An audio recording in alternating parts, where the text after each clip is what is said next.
Do you know that humans are just about to enter the moon's orbit after a long wait of 52 years?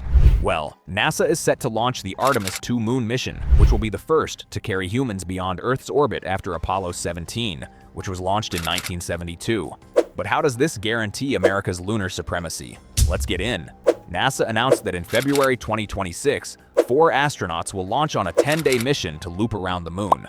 This is not just another mission, but it's something more, because it will be the first crewed mission beyond Earth orbit since Apollo 17 in December 1972. The crew includes Reid Wiseman, who commands the Missio, while Victor Glover will be the pilot.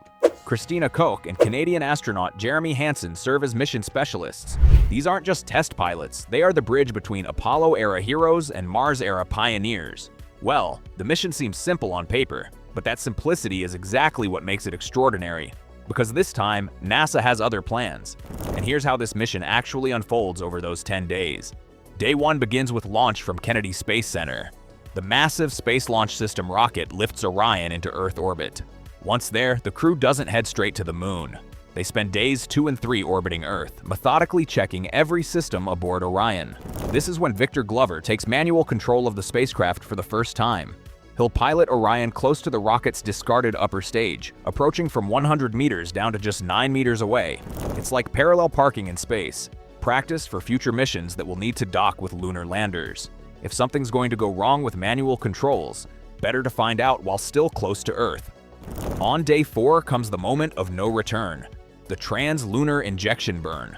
Orion's engines fire, breaking free from Earth's orbit and beginning a 4-day coast toward the moon. During this journey, Earth shrinks behind them. The crew travels farther from home than any human in over 5 decades. Day 5 is the critical moment. Orion loops around the moon's far side, the side we never see from Earth. For 45 minutes, the spacecraft passes behind the moon, creating a total communications blackout. No signal reaches Earth, no telemetry, no contact. If something goes wrong during those 45 minutes, mission control won't even know until the crew emerges on the other side.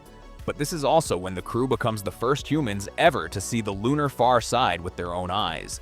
They'll observe craters, mountains, and terrain that no person has witnessed directly. Days 6 through 9 are the return journey.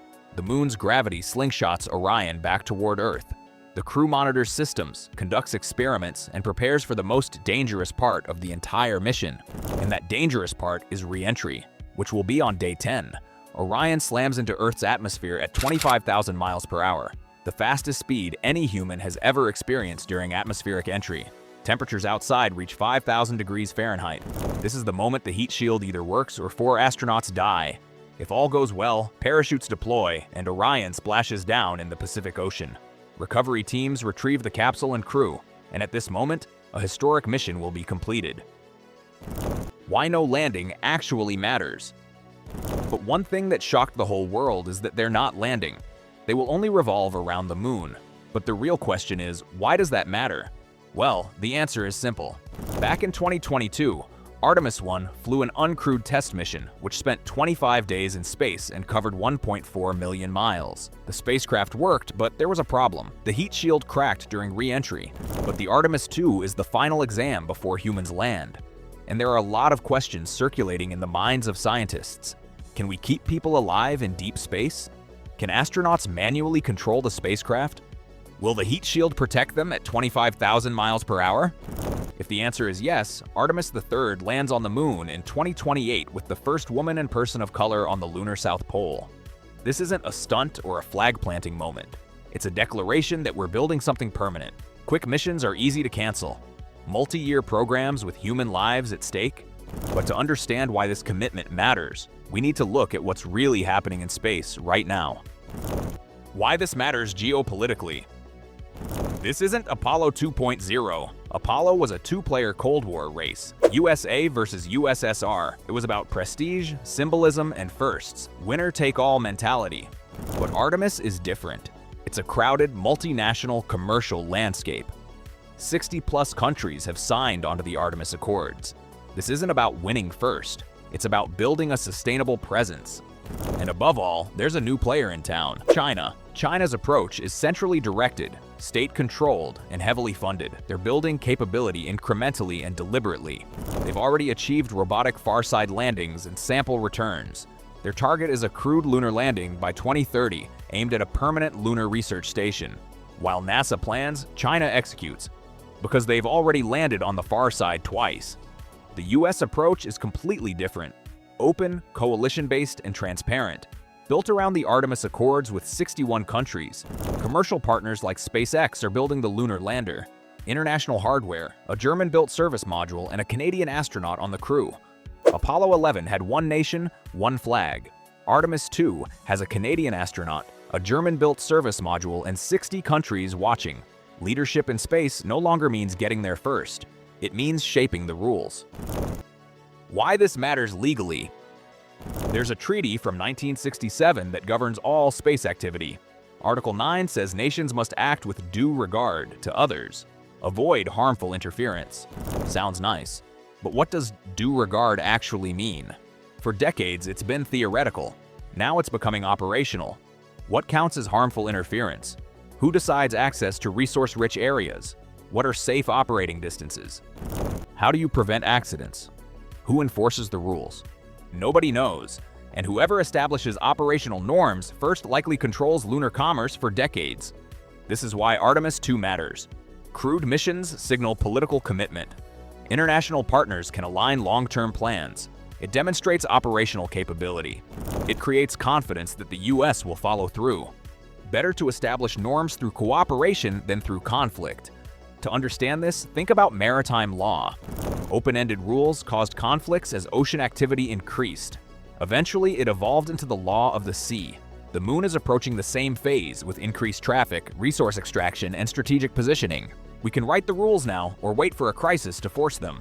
But establishing norms requires more than just launching rockets. It requires partnerships. Why international partnership matters. And it's not just NASA anymore. The European Service Module provides power, air, water, oxygen, nitrogen, propulsion, thermal regulation, and navigation. The engine room of Orion was built by our allies. Canadian Jeremy Hansen is on the crew. Canadarm technology will be crucial for the Gateway Station. This shows alliance strength and burden sharing. And then there's the commercial revolution. SpaceX is building the Artemis III lunar lander. Blue Origin, Dynetics, and Lockheed are competing for contracts. For the first time, NASA isn't building everything. They're orchestrating. Artemis II is the test case. And this test isn't just about the moon. Why this matters for Mars? Because the moon is just the proving ground. Every system tested on Artemis II is designed for Mars. Life support for weeks becomes life support for years. Manual docking practice becomes docking with Mars transfer vehicles. Deep space navigation becomes interplanetary navigation. Heat shield technology becomes Mars atmospheric entry capability. The Gateway Station validates deep space habitation. All of this leads to Mars mission capability by the mid-2000s and 30s. The moon isn't the destination, it's the shipyard. So everything depends on whether Artemis II succeeds or fails. Why success or failure changes everything. If Artemis II succeeds, the path is clear.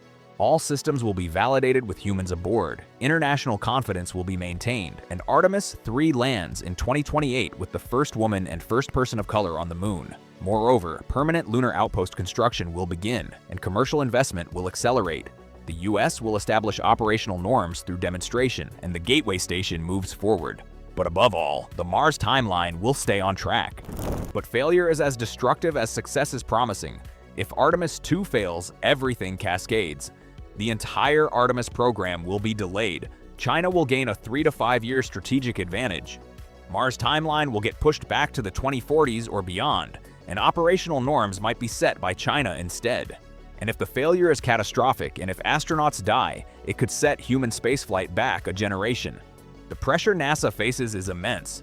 This is why they're taking extra time. Why are they doing wet dress rehearsals? Why are they delayed from 2024 to 2026? Because the stakes couldn't be higher. Why Artemis II matters. Artemis II is a bridge mission between Apollo's legacy and humanity's multiplanetary future, between competition and cooperation in space, between Earth orbit and the solar system, between what we've done and what we're capable of. This mission isn't nostalgia for Apollo. It's not a stunt or publicity campaign. It's not about planting flags. It's about proving humans can safely operate in deep space. It's about establishing how we'll explore together. It's about unlocking everything that comes after. When Orion passes behind the moon in February 2026, 4 astronauts will see something no human has ever seen, the far side of the moon with their own eyes. When they emerge from that 45-minute blackout, safe and on course for home, they'll prove we can do this. And when they step out of that capsule after splashdown, wet and exhausted, they won't just be 4 people who went to the moon. There'll be proof that we're ready, that the technology works, that the partnerships hold, that we can keep our word. Artemis II is about to take humans farther than we've been in 52 years. 4 astronauts, 1 spacecraft, a journey around the moon. Don't miss it. Hit subscribe, turn on notifications, and watch history live this February. The countdown starts now.